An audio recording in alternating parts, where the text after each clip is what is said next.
The South Korean government has seen positive signs in the country's economy despite a slowdown, due specifically to a recovery in exports and economic sentiment. Our economics correspondent Shin Ha-young has more. South Korea's economic slowdown has eased due to a recovery in exports and improved economic sentiment, according to the Finance Ministry's economic greenbook released on Friday. The ministry mentioned a slowing economy in its monthly assessment report for the 7th consecutive month. But it's the first time for the government to positively assess the slowdown trend since February.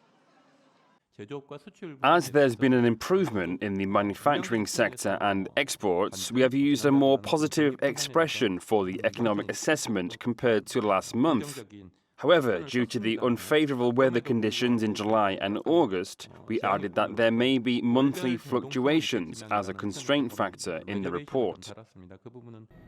Exports in July recorded around $50 billion for a year-on-year decrease of 16.5%, but they're expected to see positive growth from October.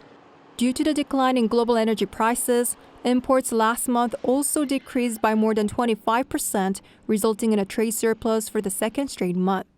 Regarding the recent criticism that this was a recession trade surplus, the ministry official stated that it is not a recession surplus if only the export value decreases while the volume increases.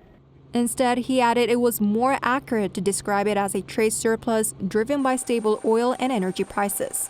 There have been signs of a recovery in export volume. This had been recording year-on-year declines since March, but saw a rise of 7.5% in June. The export volume for semiconductors increased by about 8% in May and over 21% in June. South Korean consumers also have a more optimistic view of the country's economy.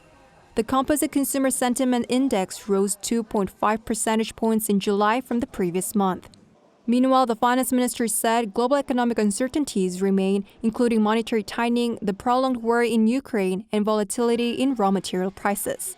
In response, the government plans to enhance economic vitality in the latter half of the year by focusing on stabilizing people's livelihoods and addressing price instability and damage caused by heat waves and heavy rain. Shin Ha-young, Arirang News.